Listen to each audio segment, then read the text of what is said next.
Em, Ah, ¿Qué más? Tenemos ya preparada la próxima reunión, que va a ser el domingo 19 de abril. A veces lo hacemos los domingos, a veces lo hacemos los sábados. Los horarios son los que ven ahí. Siempre es a las 11 a.m. en horario del Pacífico y 2 p.m. en horario del Este.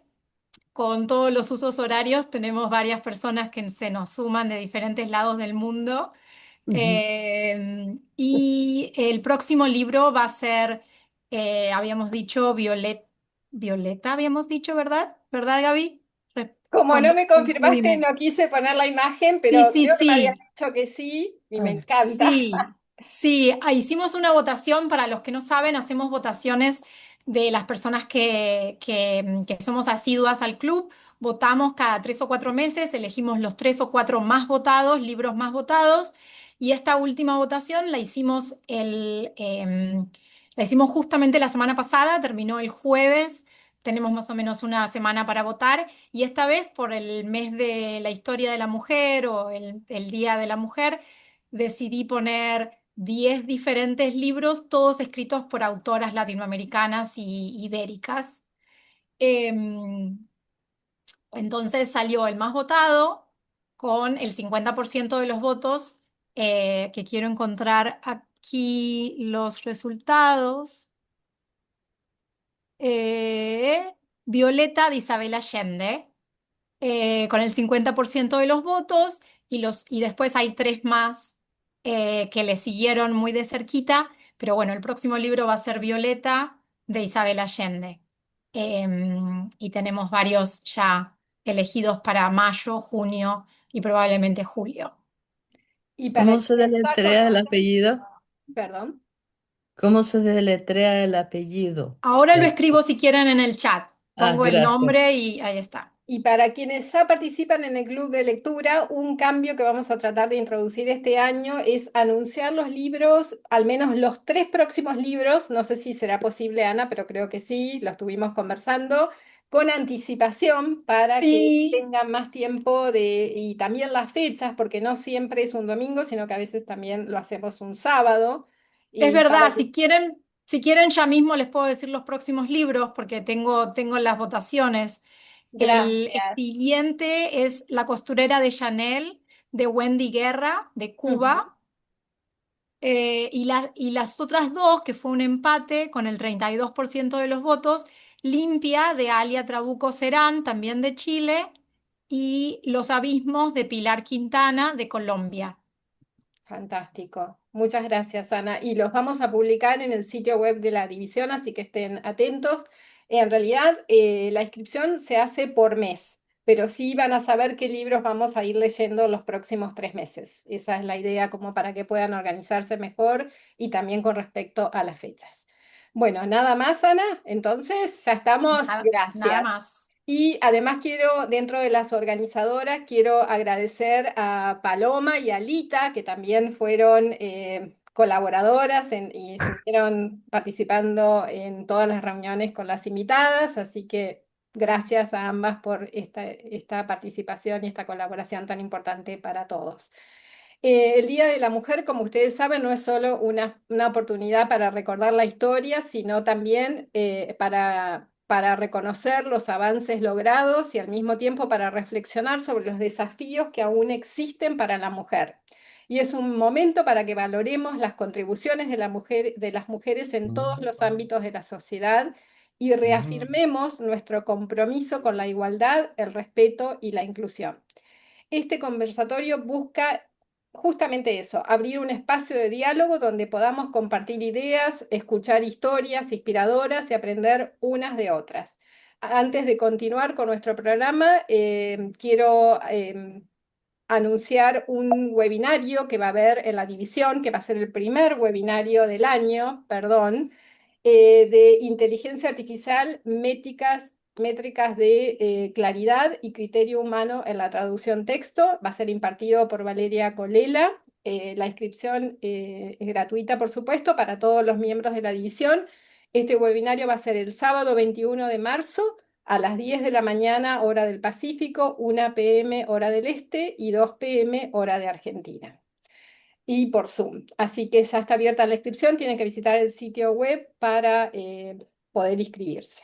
Y bueno, ahora sí quiero darles la bienvenida a nuestras invitadas de lujo de hoy, Estela y Mercedes. Voy a leer muy brevemente la biografía de ambas, que es maravillosa. A ver, un minuto que lo tengo aquí anotado. Estela Consigli es traductora técnico-científica y literaria, se desempeña en el ámbito editorial, traduciendo sobre todo textos humanísticos. Fue vicepresidenta de la Asociación Argentina de Traductores, ATI, y coordinadora de su comisión de traducción para editoriales y derechos de autor. Colaboró también en las comisiones de recursos, no, y de lenguas originarias y recursos, perdón, Estela. RRI. Relaciones Ah, institucionales. de Relaciones Institucionales, Gracias. perdón.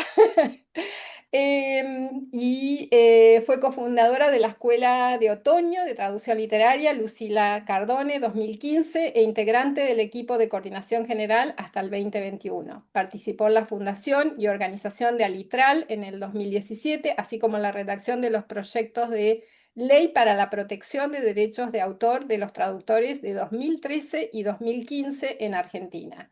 En 2022 recibió la beca de residencia del Colegio de Traductores Loren, Suiza, y en 2025 el premio Paula de Roma de la Facultad de Lenguas de la Universidad de Córdoba. ¿Es Estela? Sí, Sí, exacto, de la Universidad Por su Nacional de Córdoba. traducción de Los orígenes del libro de Filippo Ronconi en Buenos Aires, Ampersand 2025. Mercedes Gull, también bienvenida Mercedes, comenzó a traducir en 1990 en Colombia mientras concluía sus estudios de filosofía y letras. Desde 1992 ha trabajado en diversas etapas de la producción de libros, concentrándose especialmente en traducción de inglés a español.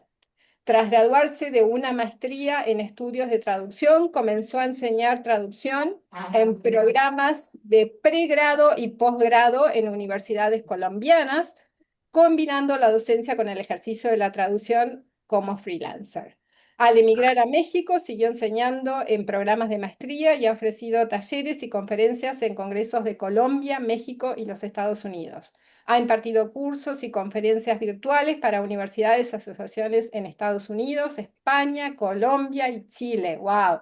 Ha traducido más de 100 libros para editoriales latinoamericanas y estadounidenses, desde textos académicos hasta cómic y novela gráfica, pasando por libros de autoayuda y sobre todo literatura infantil y juvenil.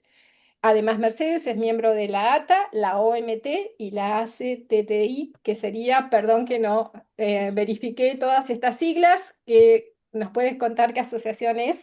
Sí, la OMT es la Organización Mexicana de ¿Sí? Traductores, en la cual soy miembro del Consejo Directivo.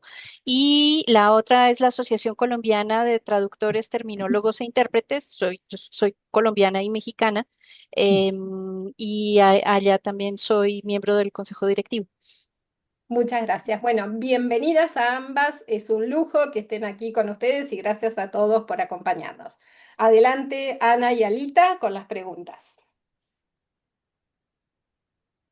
Bueno, perdón, eh, yo quisiera pedirles un favor a ver si podemos silenciar los micrófonos, Sí, yo me encargo así las ahora, podemos Alita. escuchar a Sí. ellas y todas las preguntas si pueden ir escribiéndolas y así las después al final no las vamos a interrumpir porque tenemos poco tiempo, pero al final podremos hacerles todas las preguntas a ellas, ¿sí? Bueno, Ana, ¿querés arrancar? dale, arranco. Entonces, bueno, muchas. Perdón, Ana, que ahí al mutear a todos, ahí tenés que desmutearte. Todos pueden desilenciarse. Ahí está, perdón. Ahí está, bueno. Entonces decía que muchas gracias a todos por estar acá y muchas gracias a nuestras invitadas estelares. Em, entonces, no dijimos, pero este conversatorio, este diálogo, va a ser sobre el rol de la mujer en la traducción literaria y editorial. y nuestras dos invitadas tienen décadas de experiencia en este mundo de la traducción literaria o más general la traducción editorial. Entonces nos encantaría que como punto inicial nos cuenten cómo comenzaron, cuáles fueron sus primeros pasos, en qué se diferencia también la forma en que se llega a esta especialización de las otras especializaciones en el mundo más amplio de la traducción. Y no sé si quién quiere empezar. Mercedes. No, Estela, empieza tú, por favor. Bueno, bueno, Ay, perdón, muchísimas pero gracias. podía pedir, Gaby, ¿puedes dejar de compartir pantalla para vernos más cerca? Gracias. Sí, bueno, quería principalmente, en primer lugar, digamos, agradecer por esta convocatoria. La verdad es que me honra mucho haber sido convocada por esta división y por la ATA.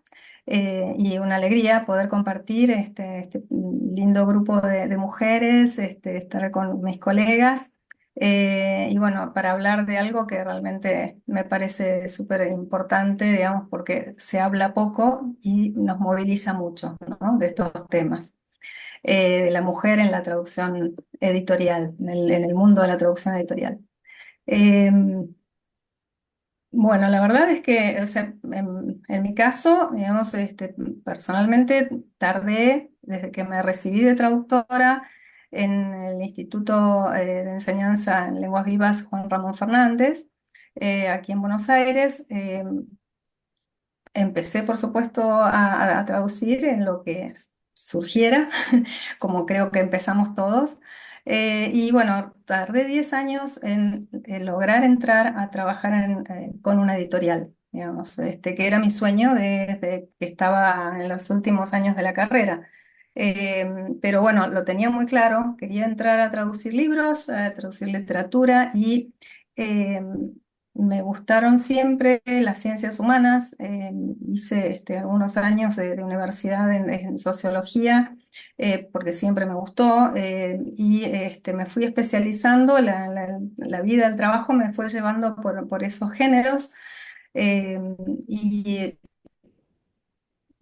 Me acuerdo que me encontré con una traductora y profesora muy querida, que se llama Irene Agoff, que ha traducido creo que 500 libros o más.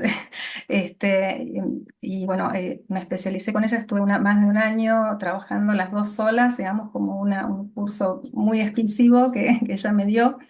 Así que estoy muy agradecida con ella, que me dio herramientas muy valiosas para entrar en este ámbito. Y bueno, pude romper con esa, digamos, esa barrera que al menos aquí en la Argentina existe o existió durante mucho tiempo, que es eh, entrar, digamos, a conectar con una editorial. Siempre fue muy difícil, pero bueno, insistiendo, mandé por supuesto muchísimos currículums, esa no fue la forma. En el mundo editorial, siempre ha sido, digamos, a través de... y bueno, entre colegas, digamos, fue una manera maravillosa de poder entrar, digamos, decir, bueno, yo estoy trabajando con tal editorial, pero necesitan a alguien que se dedique a este tema o que trabaje con tal lengua. Y bueno, así de a poquito lo pude lograr. Entré primero a trabajar en un medio masivo de comunicación como es el grupo AGEA, el grupo Clarín. Trabajé varios años en distintos fascículos del diario Clarín, y es una gran empresa, y después de a poquito fui entrando en contacto con distintas editoriales. Eh, Realmente para mí, o sea, al menos en Argentina, veo que la traducción editorial siempre fue como un nicho bastante difícil para entrar, sobre todo para los traductores que vienen de la formación específica de traductor. En general, siempre los traductores de ciencias humanas o de la literatura mm, han venido de manera tradicional del ámbito de las letras o del ámbito académico en general. No sé si contesté todo, me quedó algo. Bueno, Me- entonces sí, sigo yo. sí, Mis comienzos fueron un poco diferentes porque o sea, yo estaba estudiando filosofía y letras y la verdad es que no sabía qué iba a hacer con mi vida. Y una profesora mía, pues que había tenido ya durante varios cursos, cuando estaba en penúltimo semestre de la carrera, me dijo, oye, ¿a ti te interesa trabajar en una editorial? Y le dije, pues, o sea, ¿por qué no? Y entonces me dijo que había una vacante para editora junior en una editorial grande en Colombia y, y allá fui a dar. Y pues me estuvieron dando formación un poco, me hace pensar un poco en este curso pequeñísimo que tomó Estela con su profesora. Yo tuve a mis dos superioras, las que estaban por encima de mí, la editora de infantil y juvenil y la directora editorial de toda el área de autoayuda, libros de gerencia y cualquier cosa que no fuera ficción, revisaban todo lo que yo hacía. Como yo era editora, en realidad tuve que desempeñar todas las labores de las labores editoriales, o sea, yo hice corrección de estilo, revisión de traducción, corrección de pruebas, trabajé en el departamento de arte mano a mano con los diagramadores, tuve que trabajar a veces con los capturistas, o sea, de todo, pero definitivamente lo que más me gustó fue traducción. A mí me tocaba traducir los libros, los álbumes y una cosa que se hacía casi exclusivamente en Colombia, había nada más tres editoriales en el mundo que hacían ese tipo de libros, que son los que allá se llamaban animados, los pop-ups, los que tienen toda esta ingeniería de papel, que saltan pestañas y hay cositas para jalar y demás, tienen poco texto, pero se imprimían y se ensamblaban en Colombia, todo lo que era en español, inglés, francés, portugués, y entonces yo tenía que hacer la versión al español. Y mis traducciones pasaban primero por la editora, que era mi jefe directa, y luego por la directora editorial, y se sentaban conmigo y revisábamos absolutamente todo. O sea, revisaban todo. Y esto lo tuve durante 2 años. Entonces, la formación de traducción que yo no había tenido en la carrera, porque pues en filosofía y letras no tenía por qué tenerla, la tuve pues en mis primeros 2 años de trabajo. Después de eso me lancé a ser freelance porque descubrí que lo que me interesaba era la traducción más que cualquiera de las otras labores, pero ahí me enfrenté al problema de que, pues sí, yo tenía 23 años, creo, 22 años, y nadie me iba a dar trabajo de traductora literaria. Incluso me topé en algún momento con un editor que me dijo, no es posible, tú no puedes ser traductora literaria a los 22 años. ¿No? Tienes que tener mínimo 40 años para ser traductora literaria. En ese momento yo dije, voy a dedicarle el resto de mi vida a comprobarle a este hombre que está equivocado. El problema es que terminé viendo que algo de razón sí tenía, ¿no? Porque como dijo Estela hace un momento, buena parte de los traductores editoriales vienen de disciplinas de ciencias humanas o de la academia, y lo que pasa es que para ser traductor editorial se requiere un trabajo con el lenguaje y un refinamiento en la lectura que yo tengo la sensación que todavía no se trabaja mucho en los programas de traducción. ¿No? Entonces, por eso sigo pensando que el camino, la ruta de llegada al trabajo editorial no necesariamente pasa por un programa de traducción, ¿no? Pero bueno, esa es mi impresión bueno, llevo metida en eso desde 1990, pero sigue siendo mi impresión de que casi siempre sucede de esa manera. Em, y sí creo que, a ver, lo que yo vi cuando entré y lo que he visto desde entonces es que los traductores editoriales no necesariamente son traductores formados como traductores, ¿no? Sino que casi siempre es gente que viene de un área de especialidad con un nivel de los dos idiomas bastante bueno, con destrezas de lectoescritura, lo llamaría yo. O sea, yo sigo convencida de que los traductores editoriales, pero esto se debía extender a todos los demás traductores, tenemos un nivel de alfabetización de excelencia, ¿no? Y que es justamente a eso a lo que debemos apuntar, ¿no? A qué tan bien leemos, qué tanto alcanzamos a comprender de lo que leemos, del original, y qué tan capaces somos de plasmar todo eso en la traducción que hacemos. Qué tanto dominio de nuestra propia lengua o, bueno, de la lengua de llegada tenemos para poder plasmar todo lo que está en el original, ¿no? Entonces, por ejemplo, yo que estudié unos semestres de ciencias biológicas, también hago traducción científica en ciertos campos. He traducido, digamos, investigaciones y papers de ciencias biológicas, y hoy en día trabajo con un museo de la ciencia también. Entonces traduzco las exposiciones, hago la parte en español de las exposiciones para un museo de la ciencia en Seattle. Sí, y bueno, esa es mi parte.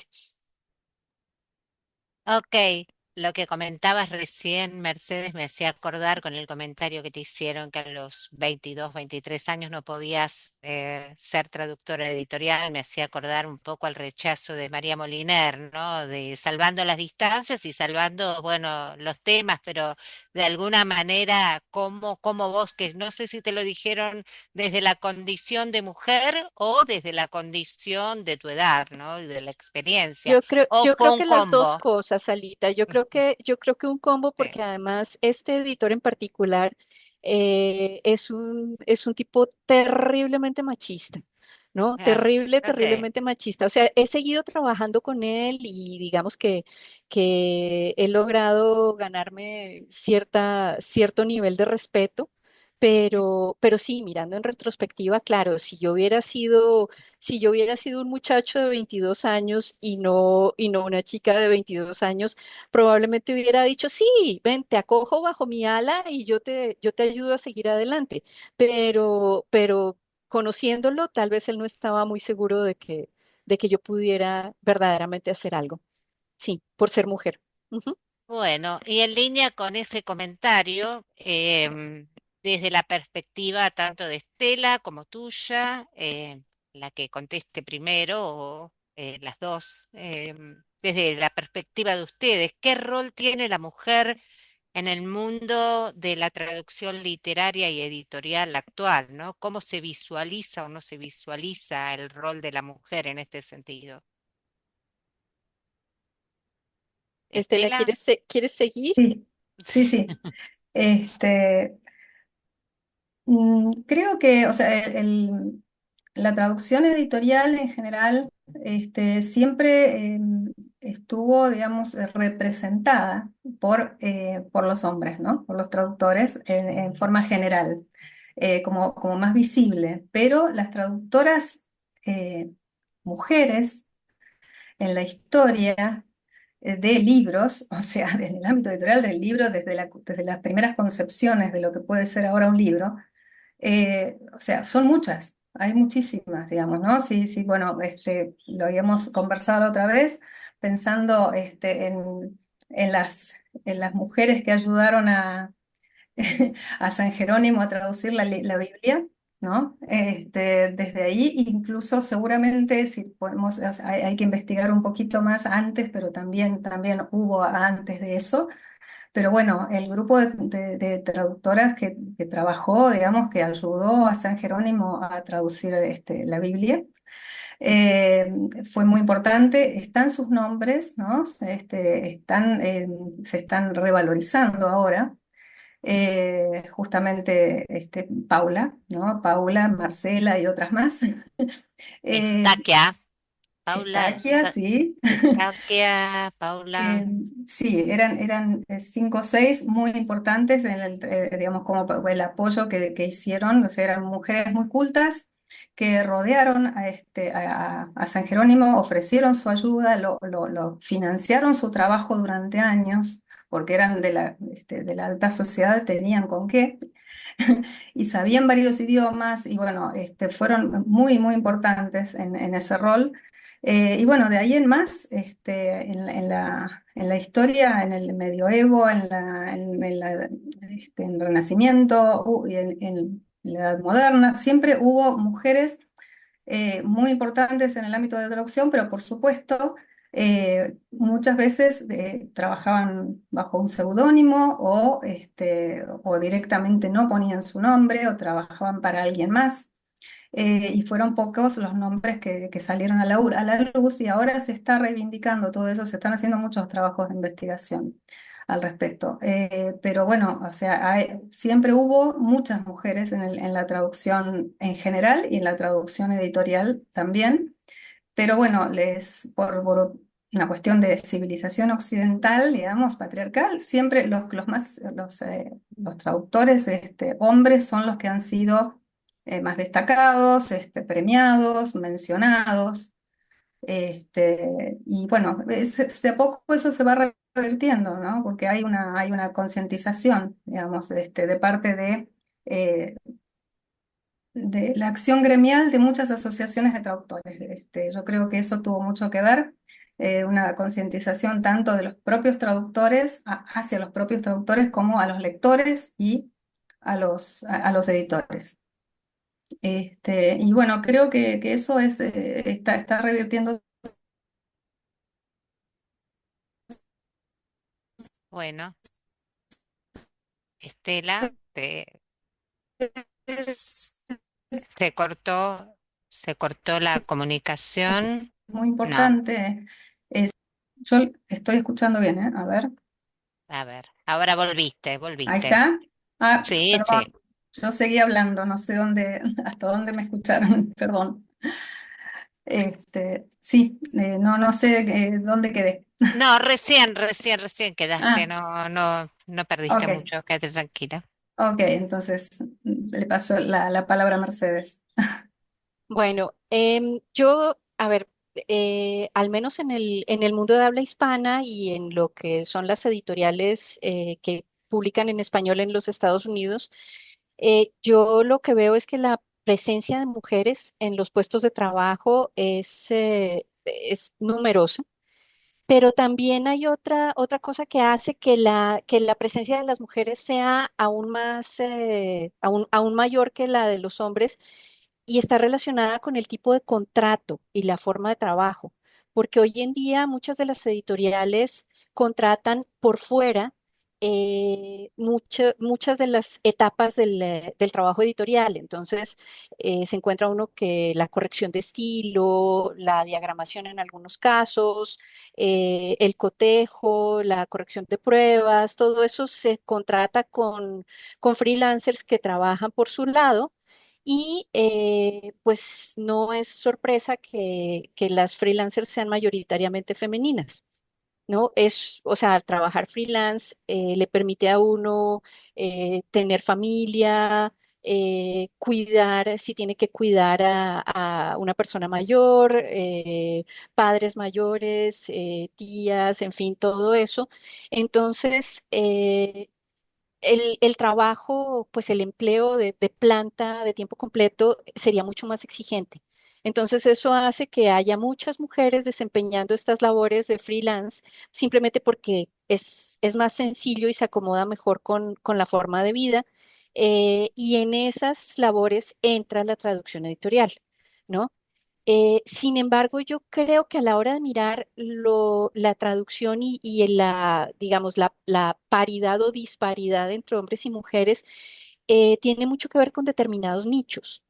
Entonces, por ejemplo, si se va uno a los traductores de poesía, son mayoritariamente hombres, ¿no? Pero también los editores de poesía, las editoriales de poesía están en manos de hombres en gran medida.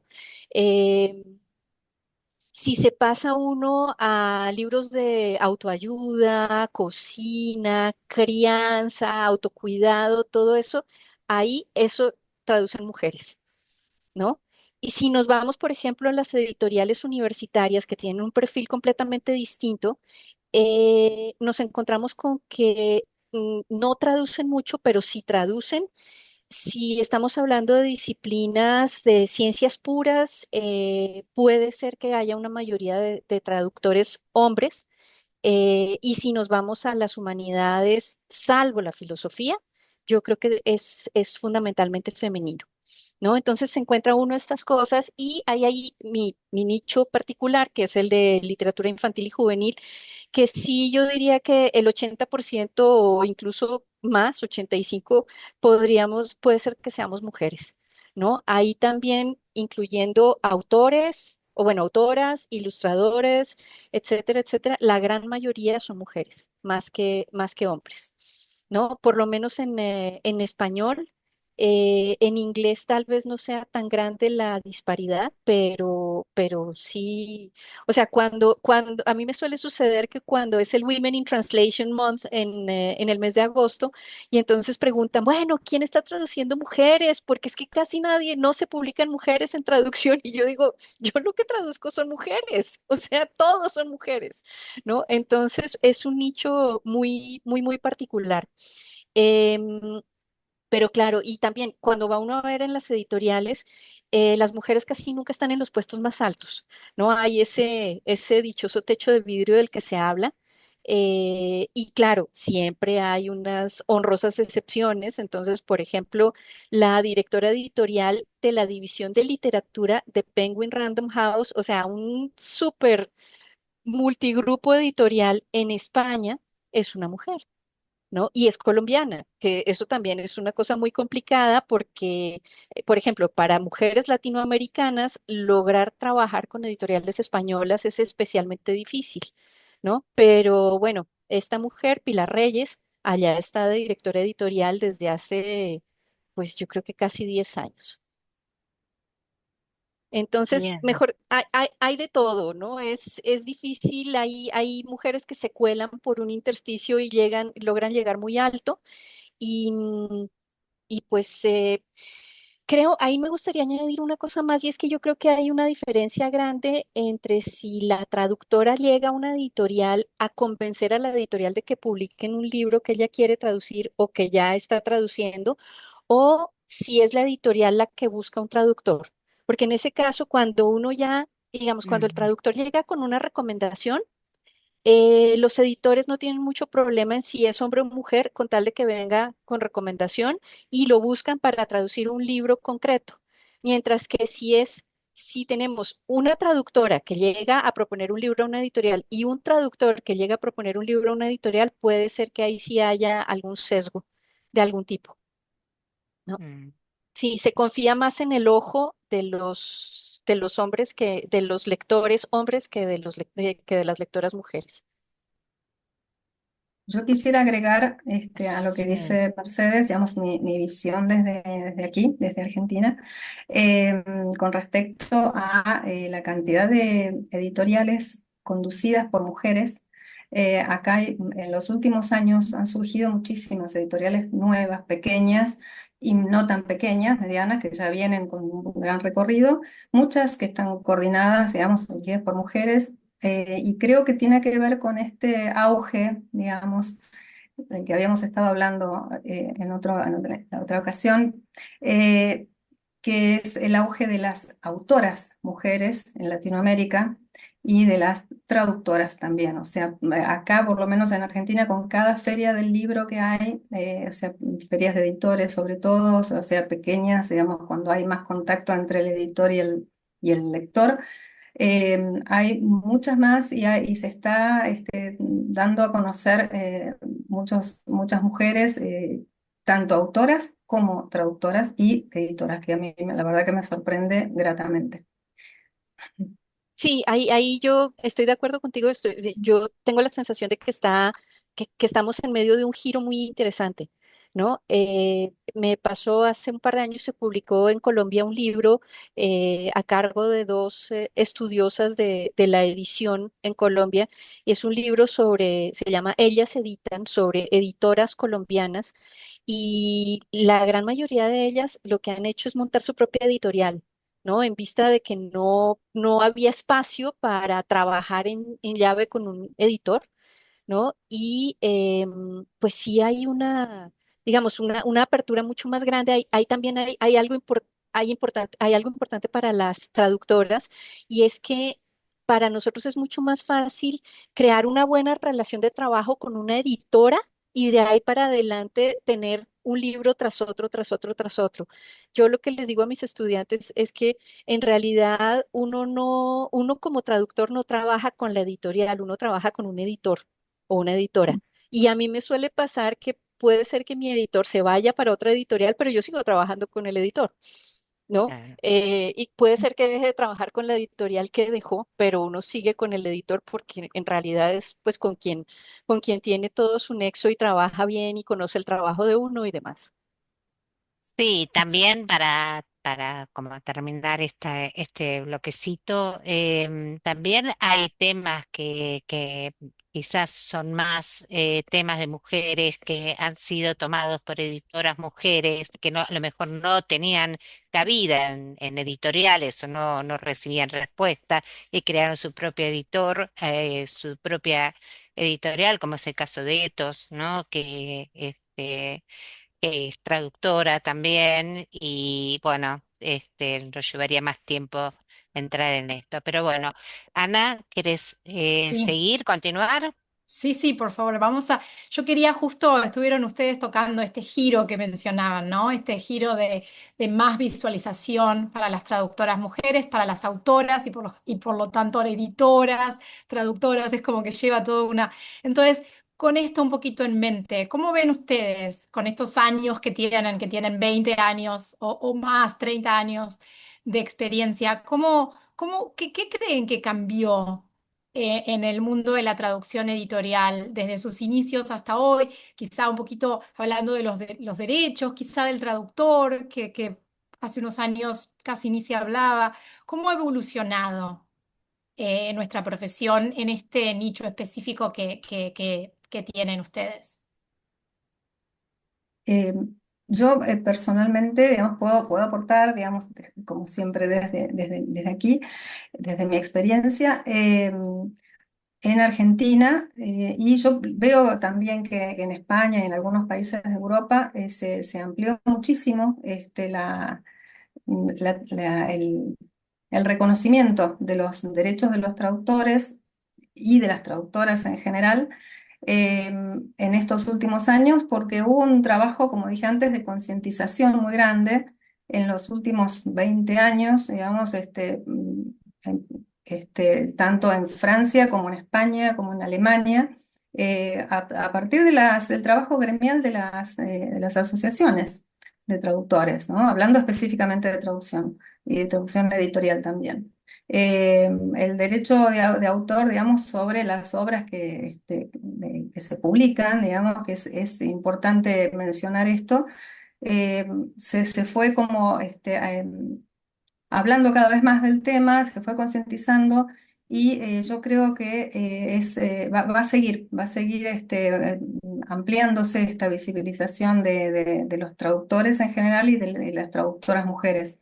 Pero bueno, una de las herramientas, o sea, más importantes para este proceso es, por supuesto, lograr que los editores mencionen el trabajo de los traductores y de las traductoras, no solo en la tapa de los libros, sino también en las reseñas de cada obra traducida, porque muchas veces los comentarios y las reseñas mismas dicen, este libro fue excelente, está muy bien escrito, qué sé yo, pero no están pensando en que es una traducción, están Sí. hablando que la escritura de la traducción sin mencionar al traductor, están refiriéndose a la obra como si fuera original.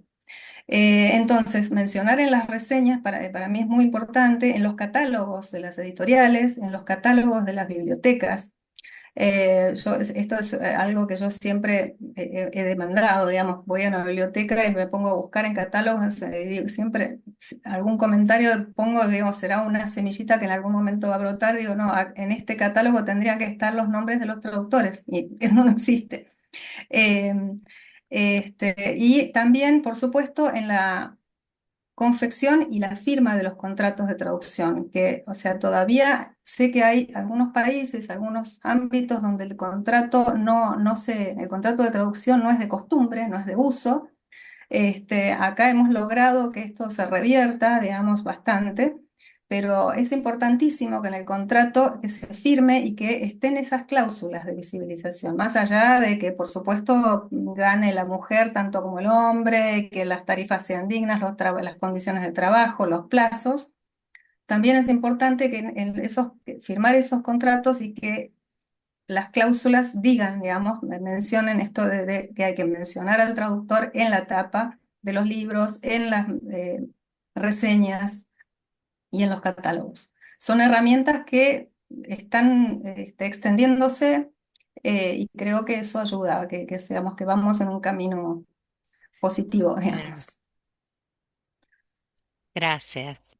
Pues yo simplemente, mejor dicho, creo que no, Estela dijo lo que había que decir, es más o menos lo mismo que yo he visto, pero sí les puedo contar que cuando yo empecé a trabajar como traductora en los años 90, no había contrato, o sea, no se firmaba contrato por escrito, era todo un asunto de palabra y pues bueno, todo quedaba claro, pero yo sé que así como yo estaba entregando mis traducciones muy a tiempo, también había traductores que simplemente se perdían, ¿no? Y reaparecían 6 meses después porque ya los estaban buscando prácticamente con comando de búsqueda porque no aparecían. Yo empecé a firmar contratos, yo creo que como en 2014 o 2015 aquí en México. Sí, y a pesar de las caras de incredulidad que veo por ahí, incluso me tocó una editora que no era con la que yo trabajaba habitualmente, que me dijo, le dije, oye, ¿tú por qué contigo nunca firmo contrato? ¿Por qué con los demás sí, pero contigo no? O sea, dentro de una misma editorial. Y me decía, ay, es que a mí me da pena pedirte que firmes contrato porque es que me hace pensar que es como si yo no confiara en ti. ¿No? Entonces, pues ahí tienen ese tipo de cosas muy particulares. Pero le dije, no, al revés, yo quedo tranquila de que las cosas están muy bien. Y tengo otra anécdota que a mí me impactó mucho. Yo trabajo desde hace mucho con una editorial aquí en México que tiene filial en España y distribuye para toda América Latina. Y mis traducciones van para toda América Latina y España. Y en algún momento me di cuenta de que yo no aparecía ni siquiera en la portadilla. Mi nombre aparecía en la página de textos legales porque así es como debe ser en español. O sea, es que en el mundo de habla inglesa, a veces, aunque uno firme contrato, renuncia a sus derechos morales y no aparece el nombre en de ninguna manera como traductor. Sé que eso pasa tanto en los Estados Unidos como en el Reino Unido. Y entonces, pero no con todos los libros, obviamente, pero sí con libros que son así como editoriales universitarias y ese tipo de cosas, es probable que le quiten a uno los derechos, Macro Hill y editoriales de ese tipo. Em, y entonces me di cuenta de que pues yo sí quería figurar en la portadilla y llevábamos ya rato trabajando y estaban contentos con mi trabajo y les dije, bueno. ¿Por qué no me ponen en la portadilla? Y me dijeron, sí, claro, lo podemos hacer y dejémoslo en contrato, muy bien. Y dije, pero y no solo a mí, a todos los demás. Y la respuesta fue, ah, no, eso sí no. ¿Pero por qué? Y dicen, es que no todos los editores, los traductores con los que trabajamos son buenos, ¿no? Hay muchos traductores a los cuales hay que rehacerles el trabajo. ¿Sí? Entonces, pues con esas situaciones es complicado, y eso tiene que ver un poco con una pregunta que hacía para mí Sara Costa, que la voy a contestar de una vez. Sí, Sara, mi experiencia es que los estudiantes de traducción y los recién egresados de traducción no siempre tienen el nivel de lectura y de escritura que uno quisiera encontrar en un traductor. ¿Sí? No son, o sea, cuando uno estudia letras, ¿no? El estudiar letras lo hace a uno consciente del estilo, del tipo de vocabulario que se usa, de si las frases son largas, las frases son cortas, hay algo de sonoridad, no hay sonoridad, hay ciertas palabras que se repiten o no hay palabras que se repitan, etcétera, etcétera. La mayoría de las veces en un programa de traducción ese tipo de lectura tan minuciosa no se ve, ¿no? Y eso, claro, también es importante. Pero además es lo que yo les digo a mis estudiantes en muchos casos es, si ustedes van a ser traductores, se van a especializar en traducción jurídica, tienen que saber escribir textos jurídicos. No, es que no es traducirlos, para traducirlos los tienen que saber escribir. Si ustedes quieren hacer traducción médica, entonces tienen que saber escribir textos médicos, ¿no? Y si uno quiere traducir literatura, tiene que saber escribir textos literarios. ¿Y dónde se aprende a escribir textos literarios? Pues estudiando letras, ¿no? Entonces, por ahí va mi punto, que normalmente, o sea, cuando a mí de repente me llega alguien a decirme, oye, ¿me puedes dirigir una tesis de traducción literaria? Y yo sí, claro, pero primero dime, ¿cuántos libros al año te lees tú? Ah, no sé, uno o tal vez dos, cuando tengo tiempo. No, pues no, perdón, pero una persona que se lee 2 libros no puede hacer una tesis sobre traducción literaria, ni aspirar a dedicarse a la traducción literaria, ¿no? Entonces, ese es un poco mi punto, Sara. Sí, yo creo que la gente que se va a dedicar a traducción literaria y editorial tiene que tener un gusto por los libros, tiene que haber vivido una vida cercana a los libros. Y si bien el punto este de que uno tiene que haber llegado a los 40 años para poder hacer traducción literaria, no, tal vez no, pero sí tiene que haber leído mucho, ¿no? Sí tiene que haber estado en contacto con los libros y saber eso cómo funciona. Y yo también estoy convencida de que conocer el trabajo editorial por dentro ayuda muchísimo a que uno sea un mejor traductor editorial, porque entiende para qué está trabajando, por qué entiende determinadas decisiones, y además el trabajo de traducción editorial, a diferencia por ejemplo, la traducción jurídica o legal, lo que uno entrega es una especie de un libro en bruto. Eso después tiene que pasar por toda una serie de etapas que pulen, modifican, le arreglan detalles aquí y allá, lijan asperezas que pueda haber en la traducción, ¿no? Y uno tiene que entender que es así, que eso es parte de eso, que incluso con un editor, con un original, o sea, si yo hubiera entregado no una traducción, sino un original, al original se le hace una cantidad de trabajo editorial antes de que se publique, ¿no? Entonces, lo que entrega el autor en muchos casos puede ser muy diferente de lo que finalmente llega al lector. Lo mismo pasa con la traducción. Entonces, a mí por eso me parece muy importante que un traductor editorial se familiarice con lo que es el trabajo en una editorial. Bueno, como el tiempo es muy tirano, y ya nos vamos acercando al final, queríamos saber si hay alguna pregunta que quieran hacer antes de pasar a nuestra última pregunta para Estela y Mercedes.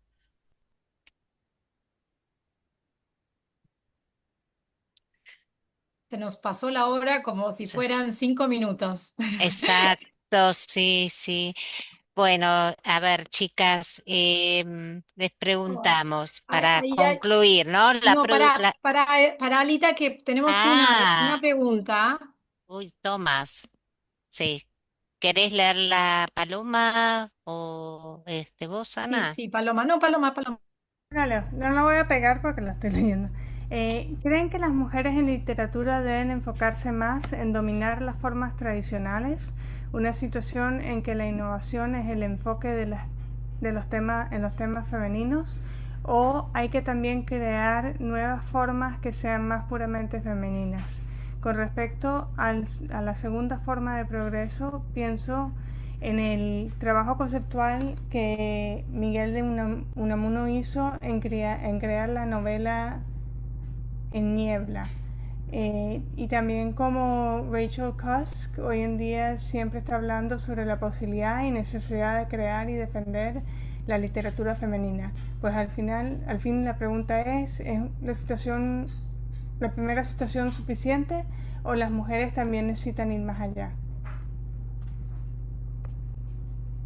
La voy a Podemos, pegar en como, el documento también para que la puedan ver, porque como tenemos un ratitito y parece que fuera la única pregunta, si querés, Tomás, si querés como eh, explicar lo que querés decir o si está perfecto lo que Gracias, mi escribimos. portugués es mucho mejor que mi castellano. Pues en el libro Pues creo que, Niebla creo de... que puedes preguntar, si, mejor dicho, puedes preguntar en portuñol, Tomás. Creo que no hay También Gracias, problema. puedes me sale preguntar todo en en español. inglés. También puedes Pero en ese preguntar en libro inglés. Niebla, gracias. En Niebla, él crea un nuevo tipo de novela conceptual que se llama una nivola.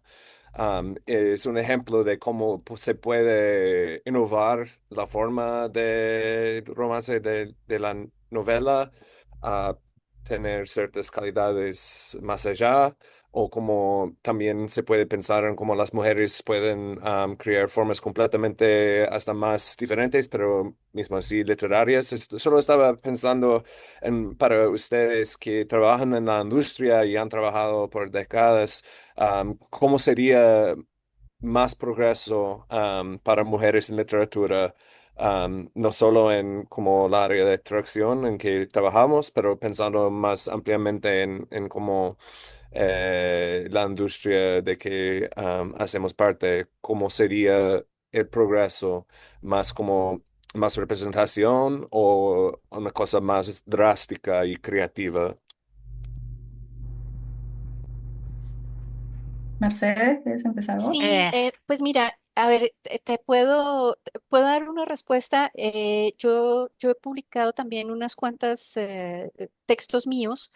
Uno de ellos fue un cuento en una antología, en ese momento eran Nuevas Voces Colombianas. Tenía muchos años menos de los que tengo ahora.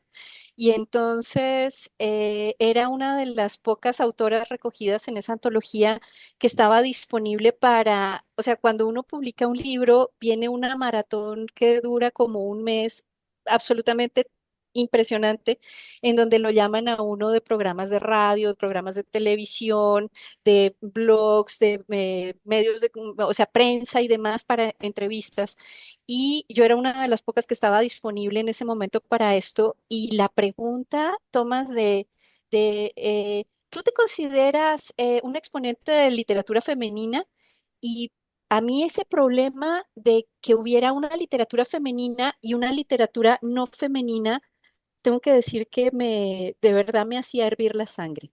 No entiendo por qué tenía que haber una literatura femenina, porque además, en el momento en que empieza uno a mirar cualquier género, cualquiera, te vas a encontrar que así como hay exponentes masculinos, también hay exponentes femeninos, ¿no? Entonces, incluso si piensa uno en algo que aparentemente, ¿no?, es terriblemente machista o más bien guiado hacia la mirada masculina, que es la ciencia ficción, pero te encuentras unas exponentes femeninas de ciencia ficción absolutamente increíbles como Octavia Butler o como Ursula K. Le Guin o como Margaret Atwood, ¿no? Que pues que sí, no son Isaac Asimov, pero, o sea, no es la ciencia ficción de Isaac Asimov, pero es ciencia ficción, ¿no? Claramente.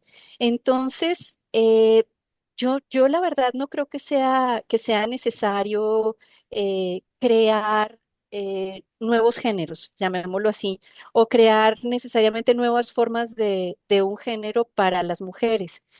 Eh, Me parecería interesante pensar si tenemos una forma distinta de traducir. Eso sí me parecería muy interesante, ¿no? Porque por ejemplo, sí he visto y he participado en unas investigaciones y he traducido reportes de investigaciones de ese tipo, en donde se ve, por ejemplo, que hay terrenos como las auditorías, ¿no? La auditoría, que es una cosa muy compleja, y se está descubriendo que al menos en Sudamérica hay muchísimo más, un efecto mucho mejor y un trabajo mucho mejor en auditoría cuando las auditoras son mujeres. ¿No? Porque entonces la labor es un poco como la mamá llamando a los hijos al orden y todo queda de otra manera. No sé hasta qué punto algo así pudiera suceder con la traducción, pero pues creo que es una idea que vale la pena explorar, ¿no? Si al ser uno traductor se convierte un poco en confidente de un autor, no lo sé, aunque sí hay figuras por ahí de mujeres que han sido traductoras de sus maridos. ¿No? Entonces pienso, por ejemplo, ahorita se me En escapa el Pilar, nombre, pero tú lo debes conocer, Tomás, la traductora de Saramago, José Saramago, exactamente, era su esposa, ¿no? sí, Y también hace poco me Pilar, leí Pilar del Río. Al eso, español Pilar es del Pilar Río. del Río. eso. Yo ahí tengo un problema, o sea, yo como traductora tengo un problema. La verdad es que las traducciones de ella no me gustan. Estoy convencida de que eso está en portuñol, eso no está en español, ¿no? Y lo que yo pienso, pero bueno, esto ya nos metemos en otro terreno, es Sí. que Saramago revisaba la traducción al español que estaba haciendo su mujer y decía, la entiendo, sí, debe estar muy bien, me gusta, pero pues sí, es que no está en español, está en portuñol, ¿no? Pues bueno, pero ese es mi punto de vista muy particular. Eh, Em, eh, Sí, sí, Estela, Sí, quisiera agregar algo, sí, apoyando lo que dice Mercedes, ampliar un poquito. A mí me parece que los traductores y las traductoras, digamos, la diferenciación en cuanto a calidad y género, digamos, no existe por género. O sea, me parece que la calidad de una traducción depende de la formación del traductor o de la traductora, de lo que ha leído, de sus intereses, de su personalidad, o sea, no de su lugar en el mundo, ¿no? De su tiempo en el mundo. O sea, nunca un traductor va a coincidir exactamente con lo que quiere decir el autor, porque somos personas en distintas situaciones. Entonces, no creo que sea útil pensar en esto, ¿no? Que mujeres traducen mujeres o personas de la actualidad traducen a griegos, digamos, que tienen que ser hombres o mujeres. Lo importante es la formación, digamos, ¿no? Que tiene que tener y la sensibilidad de cada autor para un tema distinto, para un género distinto, la formación, lo que se ha preparado, lo que le gusta. Entonces, limitar, como dice Mercedes, la traducción de la mujer, de la femenina a un género o a crear otro, es como que no, por lo menos no es nuestra ambición, ¿no? Yo creo que yo como mujer, como traductora, mi ambición es poder traducir los textos en los que yo manejo, los géneros que yo manejo, que conozco, y además lo que me gusta, ¿no? También eso, el límite creo que está en lo ideológico, lógicamente, sí, en lo ideológico y en la exacto. formación.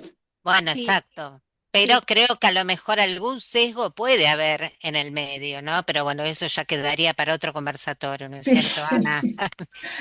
Eh, bueno, Ana, ¿querés cerrar? No Eh, sé si quedó alguna pregunta más.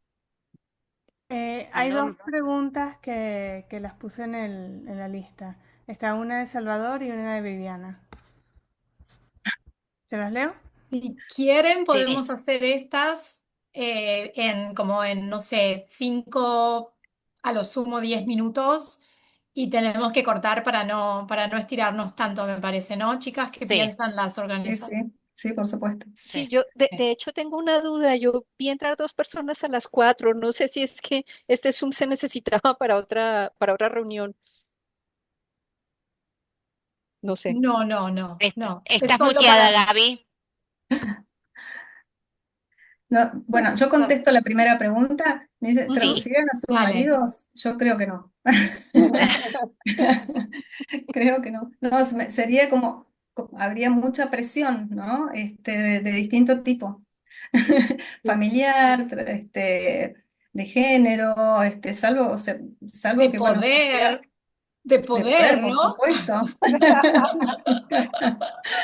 Pero bueno, cada uno con sus circunstancias, ¿no? Bueno, a mí me pasa que mi marido, pues mi marido escribe en español, entonces ¿a qué lo voy a traducir? Que dicho sea de paso, esa es la persona que hizo la Sí, Que hizo él la fue pregunta. el que hizo la pregunta. pregunta. De pronto no le Para los gustaría que no cómo lo saben. traduzco. Fue un poco capciosa la Sí. pregunta, La ¿no? pregunta, Diría. la pregunta fue para ver si te hacía caer, Mercedes. Sí, bueno, la otra me parece interesante. Eh, la traducción literaria podría en algún momento, dado el proceso de edición, volverse transcreación. Aquí hay una cosa interesante, Viviana, y es que en realidad el término transcreación surgió de la traducción literaria, surgió de la traducción de poesía en el siglo XIX, ¿no?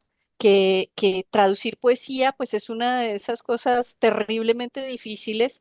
Creo que era Shelley, el poeta inglés, que lo definía como, es como, es como cortar una flor, ¿no? Y sembrarla en otro lugar esperando que germine, pero la flor, no más, no la planta, ¿no? Entonces es una cosa terriblemente difícil de hacer y, y pues se convierte en transcreación. A ver, por ejemplo, a mí me ha tocado traducir, esto lo mencionamos en algún momento antes de empezar, yo traduje Alicia en el País de las Maravillas. Y entonces, para Alicia en el País de las Maravillas, pues hubo que recrear de nuevo toda una serie de cosas. Entonces, sí, es transcreación y a veces me llegan comentarios o preguntas de quien está revisando mi traducción y me dice, oye, ¿no te parece que tal cosa podría quedar mejor que tal otra? Sí, efectivamente, ¿no? Entonces, pues sí, sí, la traducción literaria puede ser transcreación tal cual. Ujú. No, no, Sí, no sí, yo es creo que buena traducción, es siempre una transcreación.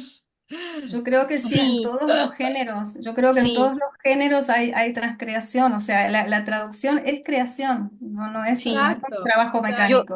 mecánico, yo trabajo a veces a cuatro manos con una traductora que traduce al inglés y cuando tiene que traducir del español me pide que le haga una revisión de control de calidad cultural, llamémoslo así, que no se le pierda nada, traduce cómic y manga y demás.